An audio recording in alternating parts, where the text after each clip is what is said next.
This is All India Radio. In the program Spotlight, now we bring you a discussion on the developments in Afghanistan after the pullout of the US troops. The participants are retired Commodore C. Uday Bhaskar and Simran Sodhi, journalist.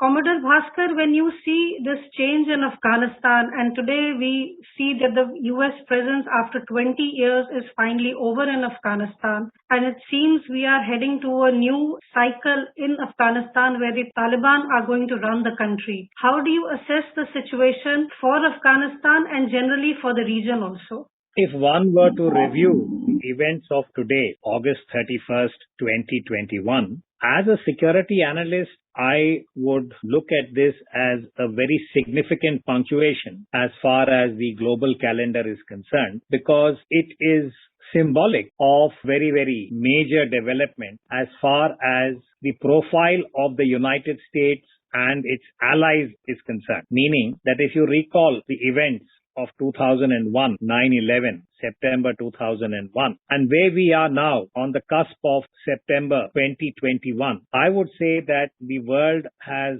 undergone very significant transmutation by way of the US credibility as a major power along with its Western allies, and the global effort in trying to contain terrorism has largely been blunted, and this could have repercussions at the international level in the years ahead. But I also want to add a caveat and say that this is a question mark, which is that the US and its allies entered Afghanistan to end terrorism. And it's very ironic that they have handed over the country to the Taliban, which was the same entity that represented global terror in 2001. The second, I would say, inference that one can make is that global geopolitics are also going to undergo a certain transmutation, which is that with this blunting of US credibility and that of the Western alliance, one can perhaps see that China and Russia, along with their partner countries, in this case, Iran and Pakistan, would now emerge as a more credible cluster in terms of global geopolitics. And how this will shape is, of course, still a work in progress, but we can see some early signs. And the third, which has a lot of relevance for India, is the regional dynamic. And here I think the emergence of Pakistan as a critical country in terms of events in Afghanistan and what this could mean for India's core security interests is something that we would have to monitor very carefully. So I would really look at this as multi-layered, global, regional, and the implications for India. Commodore Bhaskar, we also saw that Monday the UN Security Council under India's presidency has adopted a strong resolution demanding that the territory of Afghanistan not be used to threaten any country or shelter terrorists, and that it expects the Taliban will adhere to commitments made by it regarding the safe and orderly departure from the country of Afghans and other foreign nationals. We also see that the resolution, which was sponsored by France, UK and US, 13 members voting in favor, none against, and Russia and China abstaining. How relevant is this resolution today? And Commodore Bhaskar, how do you look at Russia and China abstaining? And also, we see that they are attaining quite a prominent role as we look at the situation in Afghanistan today. I think this resolution and its subtext is very revealing and indicative of the turbulence that lies ahead. It is due credit to India, which was holding the chair of the president in this month, to ensure that a consensus resolution of this nature was actually passed. And the fact that it is a resolution and not a statement is also, I think, indicative of a certain resolve within the UNSC. But what is very relevant, and I think that is instructive, is the fact that two of the permanent members of the Security Council, Russia and China, chose to abstain, meaning that they are signaling to the international community and to the Taliban that they do not fully subscribe to the way in which France, US, UK, the other three permanent members, and the other members, including India as president, have framed the expectation from the Taliban as far as the global community is concerned. Without getting into a blame game or pointing fingers at the Taliban, I think this is a very subtly worded resolution where they have identified the concern about terrorism as far as the rest of the world is concerned and have, in a way, I think, drawn certain red lines for the Taliban in terms of what is expected of them when they govern the country. But there is again, I think, another element here which is the contradiction, that while Russia and China may have abstained as far as the resolution is concerned, they have a very deep concern about terrorism emanating from Afghanistan and impacting their own bordering areas, which have seen this kind of potential for jihadi fervor. We are familiar with China and Xinjiang and their Uyghur problem, the fact that they have kept almost 1 million people in camps, and Russia's own experience for the last 20 years since 9/11 with various movements, both in the Central Asian states and those bordering Russia, where there is potential for jihadi fervor. So I think in that sense, the anxiety is common across all the major powers who have had an experience of jihadi terrorism. But at the same time, the politics is also surfacing, wherein these two countries have chosen to abstain. There is a new cluster forming. Some people are even referring it to as a different kind of quad, which would have Russia, China, Pakistan, and Iran becoming more credible players in relation to Taliban-led Afghanistan.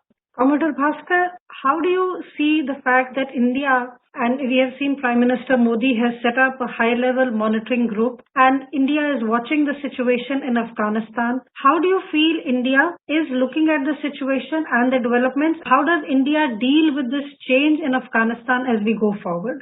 Prime Minister has set up his high-part committee itself is indicative of the concern that, or the seriousness that India attaches to what is happening in Afghanistan. India, I think, has a number of core security interests that could be impacted by instability and turbulence in Afghanistan, and if the orientation of the Taliban is inimical to India. There are various exigencies that could follow. After all, we had an experience with the Taliban in December 1999 when Mr. Vajpayee was the Prime Minister. We remember that hijacking of the aircraft and that whole case. Now, I think what is of immediate concern to India, and this is my personal assessment, is that the domestic situation in Afghanistan could become very turbulent and unstable, because I think a humanitarian kind of challenge is emerging. The Taliban has not yet demonstrated an ability to govern and have in place basic structures of governance on a day-to-day basis.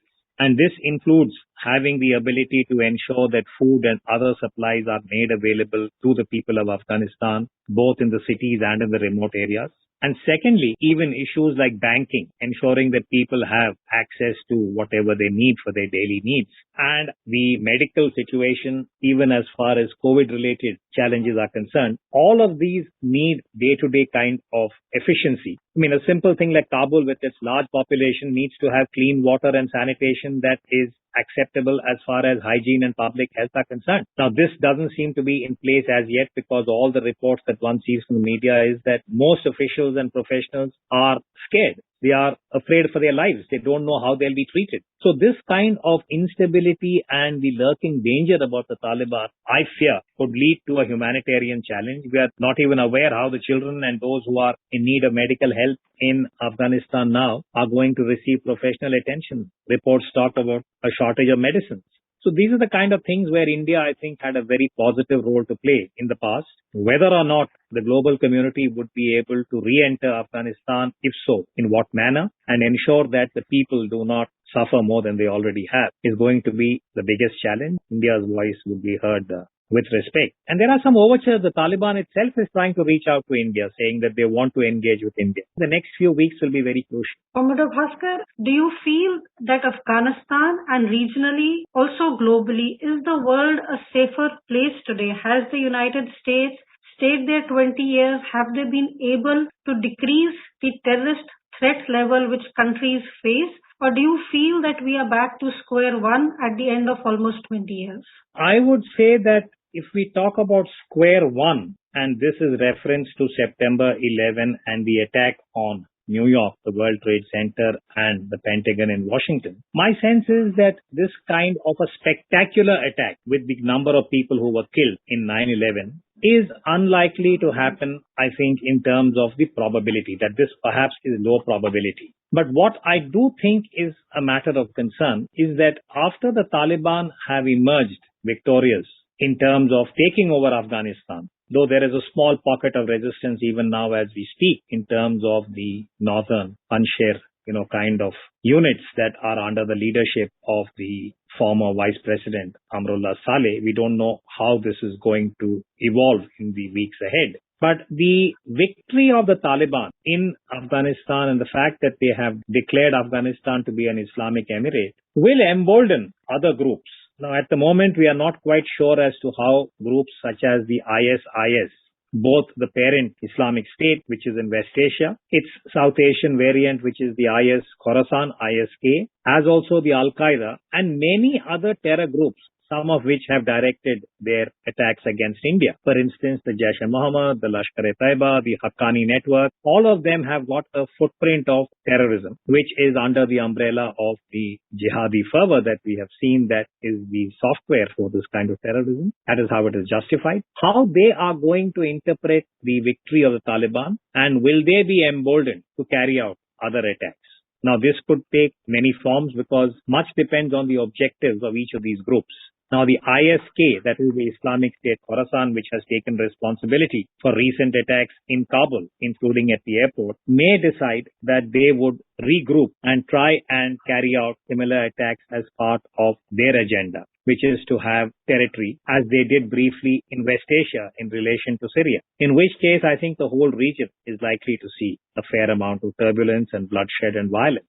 The other possibility is that Pakistan and the ISI, and whatever be their reading now of the asset that they have in Afghanistan, and if they decide to step up the investment in terror, though they keep denying it, and that is directed against India, either under the guidance of the deep state in Pakistan, or even autonomously, because many of these groups now, after 20 years, have become technologically far more refined in terms of their technique and lethality. They might decide to operate independently, and that in turn could be a global concern. So I think the triumphalism that could be associated with the victory of the Taliban in being a catalyst for the jihadi elements and terror groups is something that I'm sure all security agencies and intelligence agencies globally would be monitoring. But this potential, to my mind, is reasonably high, and which is why I think the US withdrawal from Afghanistan in this manner could embolden and give greater impetus to the same forces of terrorism that they had sought to contain in October 2001 when the global war on terror began. Commodore Bhaskar, we've also seen, and you mentioned all these terrorist organizations, the Taliban, Al-Qaeda, the ISIS-K, Haqqani network. There's been a lot of discussion in these recent few days and weeks that maybe all these organizations are not as separate as it is being made out to. And there's a lot of overlap which happens, say, a lot of analysts are saying between the Taliban and the Haqqani network, for instance. Could you explain how these networks, terrorist organizations, one, do you feel that there is a lot of overlap and that it might not be very easy to distinguish one from the other as we go forward and globally one tries to defend itself from these terrorist threats that are emanating? My reading is that in terms of the central characteristic or the DNA of almost all these terror groups that we bring under the jihadi umbrella, that they have cardinal, I would say, commitment, which is their interpretation of Islam and picking up the gun and engaging in violence and in killing, wanton killing, in furtherance of their objective, which is their interpretation of Islam. And some of them are extremely inflexible, particularly those under the Sunni basket. And for instance, the Taliban, the IS, Khorasan and the IS itself, their very inflexible interpretation where they have taken or put to the sword many of the non-Sunni denominations. We have seen this in West Asia. We've seen this in Afghanistan, where even within the Islamic faith, those who are deemed to be minorities, apostates, there are different ways. Pakistan has its own, I would say, version of this. So this, to my mind, is one of the central features that we have seen in most of the major groups. And the second is their interpretation both of the Sharia, the Islamic law, and the way in which they are imposing this on women and the girl child in particular. There are variations of. Now, we are aware that within the larger Islamic community or committee of nations, there have been different ways of interpreting what is the central element of the faith and how that is to be applied as far as women are concerned. So I think personally that this kind of the ideological motivation is relatively uniform. We end today's discussion with this. Thank you. Thank you. You were listening to a discussion on the developments in Afghanistan after the pullout of the US troops. The participants were retired Commodore C. Uday Bhaskar and Simran Sodhi, journalist. This program was produced and presented by